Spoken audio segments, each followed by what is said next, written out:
I've only had one cup of tea. Clear plan. Oh. Vandalism. OK. Sketchy Politics. Sunak faces Starmy. Like it. Starmy weather. Right, Robert. It's not November. No. But we seem to have a general election. We do. On our hands. I can see we're both... I've smartened up. I put a jacket on. No, It's Look, serious times. look. I've today spoken to the King and he's given me a dissolution. How hard is that? How hard is it to have an umbrella? I don't know. Could even have been a Conservative umbrella. Just saying. You've beat me to it because I was going to say rain or shine, the country has to go to the polls on July the 4th. This country is facing a stormy world and you want the party with the O. No. What can we say about poor soaking Rishi Sunak?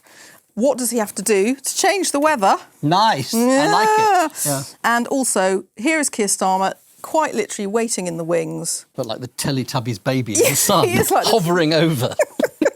And Starmer, I suppose, also has a kind of balance to strike between I'm promising you sunny uplands, Yes. but I might have to bring some rain as well because Yes. of what he's inheriting in terms of the economy and indeed the security situation. So we've had a couple of, inverted commas, bright ideas, brave ideas from Yes. Rishi Sunak so far.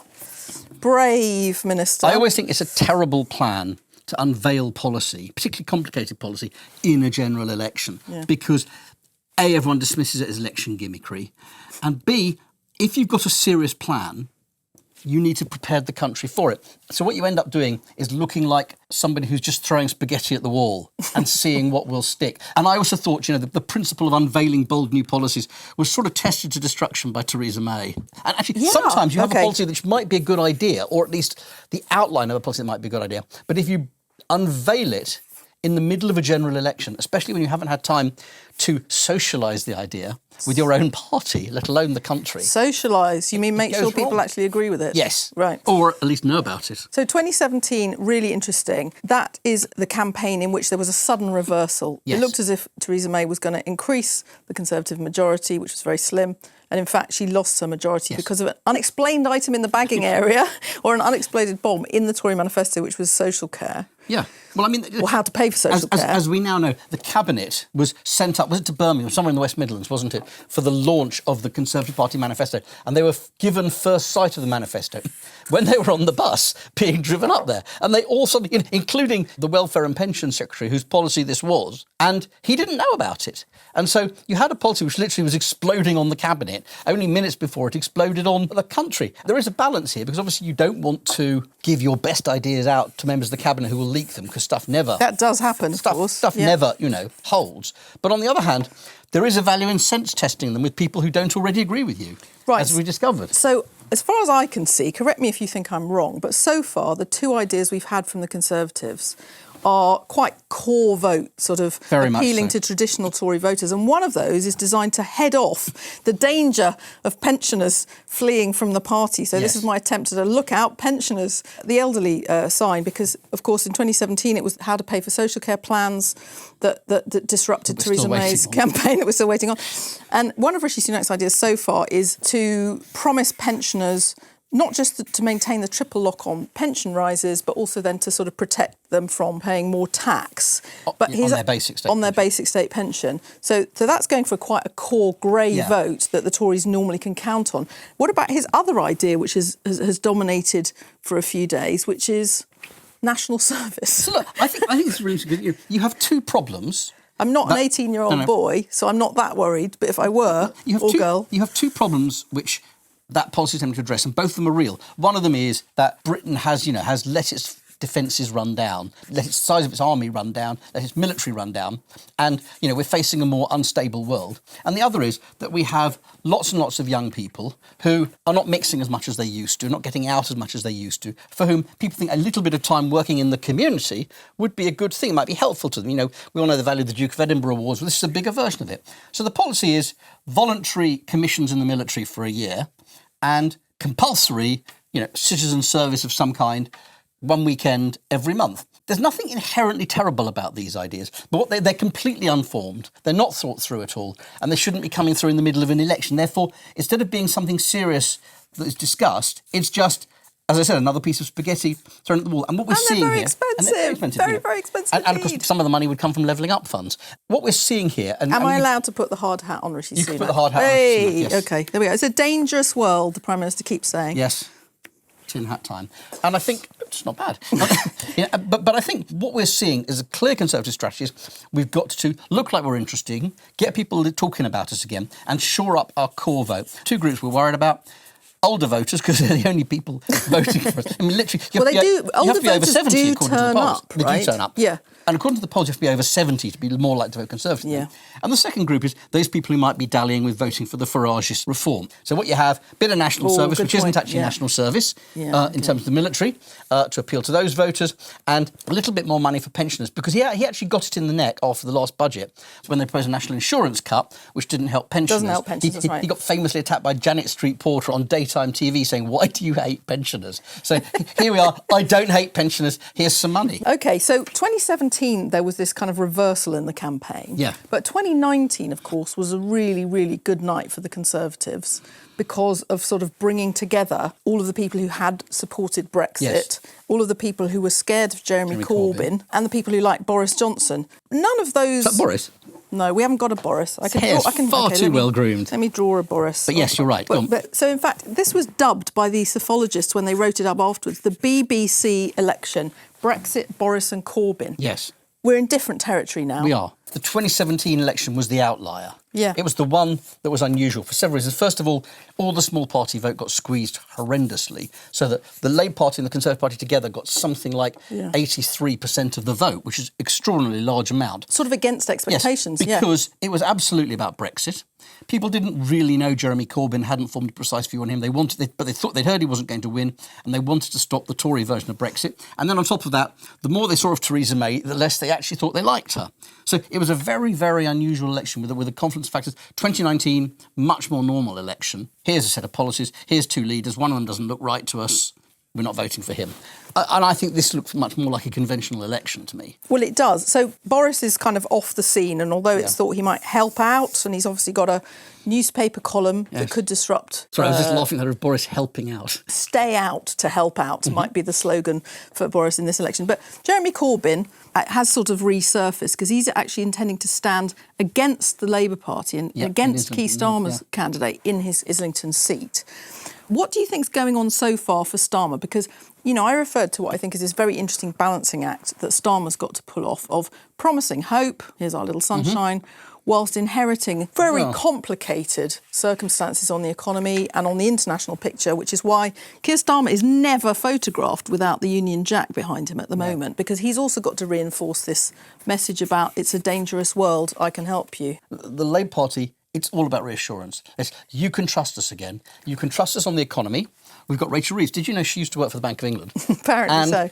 You can trust us on defence, not least because I'm always standing in front of a Union Jack. We're not like Jeremy Corbyn's party. And these are the two absolute fundamentals. You have to reassure the public. Ordinarily, this would not be enough. Ordinarily, this is a sort of baseline. But at the moment, the Conservative Party is so unpopular, so many things have gone wrong, that actually just saying we're safe, we're serious, you'll have some stability, is a pretty solid election strategy. And the only question, I think, about what Labour's doing, and we'll have to see how the next week's about, 6 weeks is a very long election, is whether they feel at any point the need to be a bit more expansive and promise a bit more, or whether they think they can get all the way to the finish line just by saying, we're safe, we're serious, wouldn't you like that for a change? So just to remind people, the finish line that you've referred to, the magic number of MPs you need for a majority is 326. 326. Technically a bit lower. It's a bit weird because the Speaker stays out of politics and the Sinn Féin don't vote because they have a self-denying ordinance on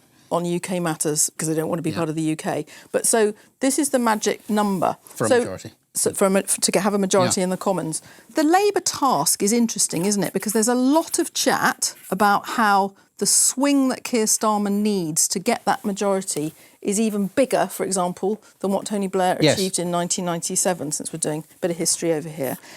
But it's more complicated this time, wouldn't you say? Because a universal swing is not actually how it works under first past the post. There's a lot of talk about how the Labour vote has become much more efficient. Instead of just piling up votes in areas it's already going to win, the vote is a bit more evenly and well distributed. So there are a lot of seats where, in fact, they don't need a giant swing, where it's thought that perhaps a 5 to 7% swing will be enough to take them. And of course, that's partly a function of what happened in the last election, where all those formerly Labour seats that we call the Red Wall fell and may well fall back again into the Labour Party. And I think what we're seeing more generally, in fact, is the British electorate is becoming more volatile.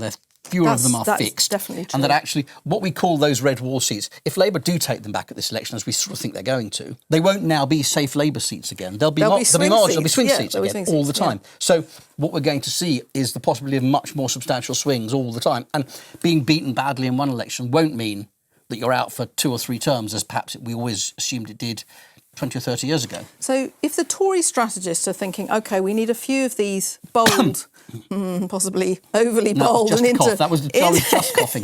Into brave territory. There was no subliminal message in my cough. So if we think that what the Tories are trying to do is appeal to their own Conservative voters to make sure they shore up that core vote, Labour's got a different task, right, to get to that magic number for a Commons majority. And even though the polls are incredibly healthy in terms of Starmer's lead, he's being warned all the time by Morgan McSweeney, the campaigns director, right, that it's not in the bag, don't be complacent, and reversals happen. Yeah. And he's absolutely right to have that approach, because it isn't in the bag. However good it looks for them, there's 5 weeks to go and things go wrong, things happen. But having said that, you'd rather be him than him at this stage of the campaign, quite clearly. Should we try and help him? Look, we didn't actually give him a little umbrella. There we go. OK. Poor Rishi Sunak. Yeah. The umbrella and the helmet. He's well protected now. I just think Labour has got itself into a place where, as long as people feel it's OK, they win. Because they are fed up with the Conservatives. It does feel like a change election. The danger for Labour is that it's not offering us enough clarity on the change and being super cautious. But on the other hand, the Conservatives have got themselves into a place where it maybe doesn't matter that much. And the overarching story, the one we'll look back on in this election, when we've got the result, when we know what happened, is, did Labour play it too safe? And at the moment, there's nothing saying that they are. Once we start seeing some action in the polls, as I said, I think Levido has always said the polls will narrow during the campaign when people start paying attention. Levido's the guru, the campaign's guru. And conventionally, that tends to be true. But there are no rules that says they narrow. There could be that actually, the more people look at it, the more they decide, actually, I quite like Keir Starmer. You have that confirmation bias where once you think you're going to vote Labour, you decide you like Keir Starmer after all. But what I think we're seeing in the first week is, let's knock back the reform vote, which in the polls is showing at around 10 or 11%. Get that down to, say, 8% in the first week or so. That's a boost to the Conservatives. Suddenly the narrative of the election changes. Maybe people around Labour begin to panic a little, say, you better do this, you better do that, knock them off their stride. And that's going to be the story of the first half of the campaign. If the Tories can do that, then we'll feel like there's a battle, even if maybe there isn't. But if they can't, if we get to week 2 or 3 and the reform vote is still where it was and the Tory vote seems stuck, it's very hard to see how things shift. There's a lot of talk about when the Labour wobble comes, not if. Yes. I.e., it can't possibly go this smoothly for them for 6 weeks, because it's been very slick the first few days. Do you think that wobble will come over policy rows, for example, workers' rights, which is something that Labour has promised, or do you think it will be more of a kind of self-confidence wobble because, for example, the left, perhaps the Green Party, start to say, well, what is this change? Look, we've got a one-word slogan from Keir Starmer. Putting it on the lectern in front of him It's on the lectern when he or Rachel Reeves speak. One word, change. What is that change? And do you think that there's a danger that the questions about what you can actually deliver when, frankly, it's raining on the economy, it's raining on Europe in terms of, threats and security, that actually might cause a wobble? I think there are 2 questions on the wobble point. On the Labour side, we all sort of assume we see a bit of a narrowing in the polls. People start worrying and saying to Starmy, you must do more, you must spell out more of the change. He's not going to think that. Morgan McSweeney, his campaign chief's not going to think that. Rachel Reeves isn't going to think that. They're going to stick with their plan. But people around them will start saying, if the polls start to move and narrow, you will start to see some of that noise happening. And that's where that gets worrying. I don't think it's about a particular policy issue, although obviously things go wrong. I think it'll be about the Tories are catching us. We've got this wrong. We're playing it too safe. The flip side of this wobble point, however, is that There's no law that says only the Labour Party, because they're in the lead, has a campaign wobble. Well, I think that's very true. Absolutely possible that the Conservatives, you're already seeing, noises off and bits of discontent about the way he called the election, the fact they haven't got candidates in place. One of their ministers is on holiday, says he's not coming back. Well, lots of senior ministers have jumped ship, right? As we said last time, so, Michael Gove is standing down in Surrey. Surrey is entirely represented by Conservatives at the moment, but a lot of them could very much be on the way out because the Lib Dems are really biting at their heels in that territory. Supposing you get an MRP, one of those big multivariant polls, which says the Tories are going to lose X many 150 seats, or whatever, the wobble could come on this side too. Yeah. So although I think there will be one, I don't think it's guaranteed it's a Labour wobble. OK, so we've discussed Labour's one-word slogan, change. Yep. The Conservative slogan, clear plan, bold action, secure future. What happened to the three-word winning slogans of the Tory side? It's very sort of stay at home, support the NHS, save lives. So what is it again? Clear plan, you see. I don't think this is going to work. No. You've got too many words. Clear plan, bold action, secure future. Well, bold, is that too much going on? Bold is one of those words. It's a bit like radical, which politicians like. What's the evidence that the country likes bold? Bold and secure. They don't seem to me necessarily... I know what they're saying, but are they actually the same thing? Is the country sitting at home going, what we really want now from the Conservatives are some bold and radical policies, things that will really shake things up? Because you haven't been exciting enough over the past few years. If you can substitute all the words and it still seems logical, so could it be a bold plan, clear action and a secure future? Or could it be a secure plan with clear action and a bold future? If you can push them all around and it still means the same thing, then it means absolutely nothing. OK, there we are. Your slogan has not passed the FT subbing test, I'm afraid. So it is, as we have agreed, a difficult world, and the Conservative Party, in fact, told us on the morning that they called the election that it's so dangerous that we all have to sort of stockpile and prepare for disaster. Mm-hmm. So, that's just drawing attention once again to the difficulties that Starmer might... I think their prepare website was a perfectly sensible idea. Well, I've got a lot of tin tomatoes. Yes, so. A perfectly sensible idea to tell people to have a few things in their home in case you don't want to be reliant on Thames water. I don't think that was a terrible thing to do. Admittedly, launching it on the day of the election, maybe not. So the one thing that we have not discussed is the issue that dare not speak its name, which I'm going to provocatively put on the table, only to be told by you that I have to take it off again. Yes, take it off. Brexit. Nobody's talking about Brexit. Yes. Funny that. We've been resolutely on message in not talking about Brexit. Is anybody going to talk about Brexit? The Scottish National Party, right? The Conservatives don't want to talk about Brexit because the majority of the country doesn't think it's been a good thing so far. Even among Leavers, they think it's been badly implemented. So Tory flagship policy, they don't want to talk about it, not least because we got it done, didn't we? The Labour Party doesn't want to talk about it because it's got that Remainer baggage and it's trying to win back Leave votes. And the moment it says Brexit's been a failure, people say, well, what are you going to do about it? And the answer is not much. And the Liberal Democrats don't want to talk about it because, well, actually, they're not talking about very much at all. But they've got a couple of seats somewhere they think could be jeopardised by talking about it. So the Liberal Democrats say that those massive by-election wins they've taken off the Tories over the last couple of years, 2 to 3 years actually, around about a third of the voters who helped them win those seats are Leavers. Yes. So if you're trying to hold on to those by-election wins and then build in Tory territory, maybe not right now. Yeah, maybe we'll talk about it after the election. You and I disagree because I don't think Liberal Democrat voters are coherent in what they actually believe. They're voting Liberal Democrat because they don't want to vote for the others. And in this election, you'll vote Liberal Democrat because you want to vote against the Conservatives and Labour isn't a viable option where you live. I think the Liberal Democrats' silence on what was their absolute hallmark position is awful. Well, what we're saying is, crucially, the opposition parties are all in a play-it-safe campaign, aren't they? So I've been watching, because I'm an entirely normal person, all of the 1997 overnight and next day coverage of the election in May that year, which swept Blair to power in a landslide. And it is so notable that John Major, as he hands over, goes on and on and on about handing over a benevolent economy. That Blair came in really with an amazingly generous background of economy that's doing well, holiday from history in terms of the international scene, great relations with our neighbours. That is not the backdrop this time, right? So it's hard hats all round. No, I think it's much closer to the sort of the Liam Byrne handover, isn't it? I'm sorry, there's no money left. I know so many people, all of the sort of political journos I know, are with you on this in watching these old elections. I don't get it, I have to say. I can't was get there enough at the of it. time. I don't see the need to watch it again. I can't get enough of it, not least for looking out to see whether you or I are in the background of any of the shots, which Really, does sometimes I want happen. to see what I look like in 1997. It'll just depress me. OK, so the backdrop's pretty negative, we've agreed. They're slugging it out to be in charge at a very difficult time, in fact. I've been stockpiling. You've got your brolly. I've got my umbrella. But it's raining. It is. A hard rain is going to fall on an incoming government. Very good.